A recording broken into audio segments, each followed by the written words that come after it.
Hello everyone, welcome back to the Shizen Hogo-Ku Zoo here on Planet Zoo in our franchise mode. Today is going to be a shorter speed build video, but that's just because I want to finish up some areas that I've been needing to finish up. One is this crocodile habitat area where we were going to add 2 habitats, but we only did 1 in the original video. So therefore we're going to go ahead and finish the second area up, which I gotta say looks a lot nicer in a different way. And I feel like it flows a lot better for our mountain. And what we're going to do is we're going to bring over the mountain and just kind of get a general idea of how this river is going to flow and how the mountain is going to flow with the rest of the park. So it's really just trying to fit in a lot of the scenery around it into this habitat, which I think is very important for our zoo overall.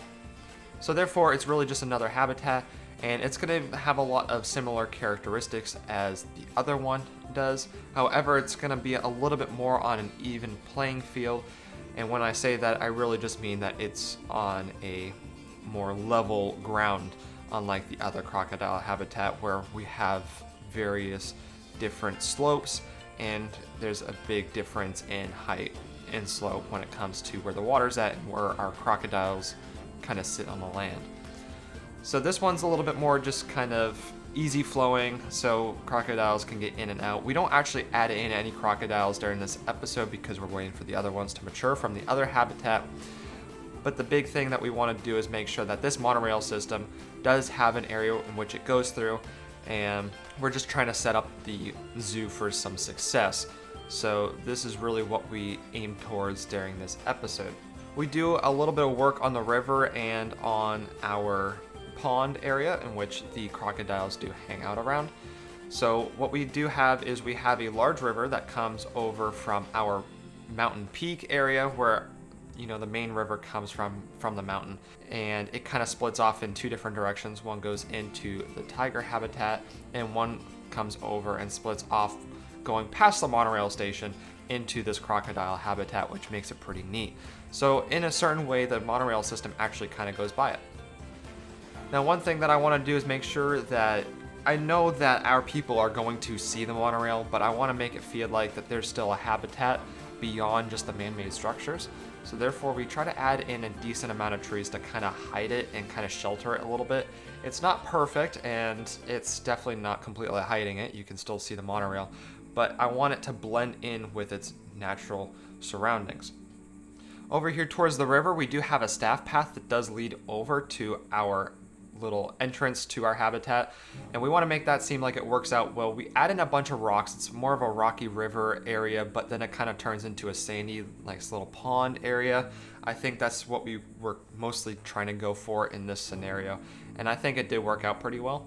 The river is pretty deep in itself, so we try to make it seem like that there's a lot of just rocky areas, and we want to make it seem like that there's really just some sort of natural land that we need to kind of get by, and that's part of the reason why we have the little bridge over this area. But we get in some nice foliage, we put in a bunch of rocks here and there, and I feel like what we end up doing is we just want to make it seem like it does flow in properly when it comes to our sandy little pond area and the rocky river. So I try to ease up on the idea of rocks in this area. I don't know if I fully accomplish that or if I do it to a good extent to where it seems more natural. However, I try to use some roots and I try to use some downed trees to make that look a little bit more natural. And I just tried to bring in some foliage to break it up a little bit overall. It is also a little bit difficult considering we do use rock as a backsplash to this area, so our crocodiles can't get out and go up the mountain, which was very important in that scenario. So hopefully I accomplished that, and I feel like the overall end result was exceptional. Now, as for the bridge, we do customize this bridge here so it looks a little bit more themed than it does look. I guess the best way to say it is functional. However, it is functional nonetheless.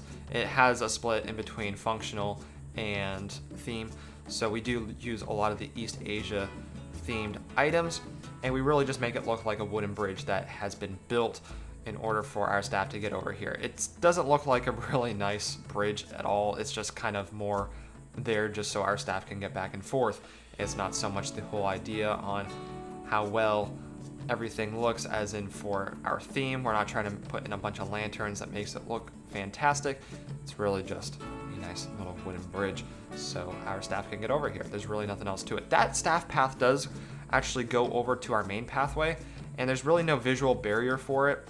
And I couldn't really fit in a visual barrier over there, so I'm trying to figure out the best way to really make it flow, and I feel like the bridge should be fine enough, and I'll figure out other areas to kind of blend that area overall.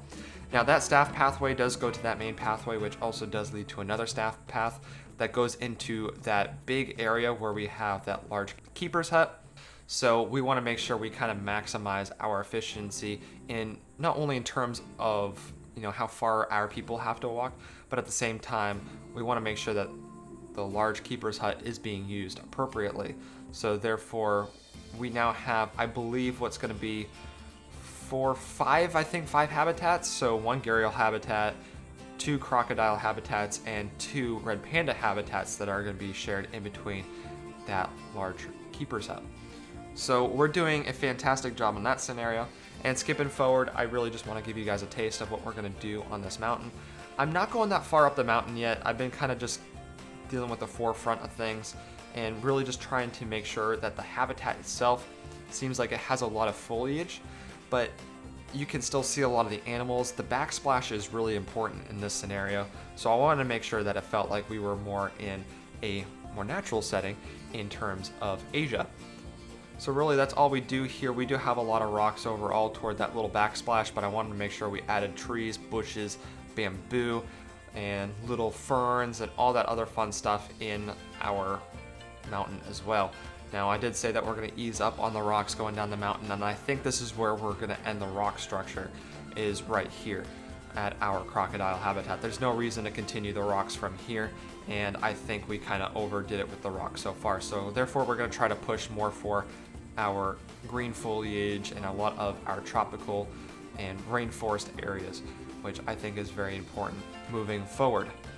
And in terms of habitat building, I'm not sure what animal we're going to do next, so if you do have a suggestion, please leave it in the comments down below. And if you have any suggestions overall, I would be happy to hear them, because we are starting to complete this zoo overall. I'm going to probably bring in some exhibit animals here soon and get in a nice little hut where our old tiger temple was, and maybe do something a little bit interesting over there. But overall, this area over here is really kind of bringing forth shape in our zoo and really determining how far we're going to go with our theme of the zoo to make it feel like it's complete overall. Other than that, I don't have anything else to go over, but I thank you guys for joining me on this quick little speed build video. If you would like to subscribe, be sure to subscribe if you haven't already. Please give this video a thumbs up, as it would help support out the channel. And please join our Discord if you haven't already. If you would like to become a patron, you can become a patron today. And thank you for our current patrons. Other than that, I don't have anything else to go over, so I shall see you guys in the next video. Thank you for watching. See you next time.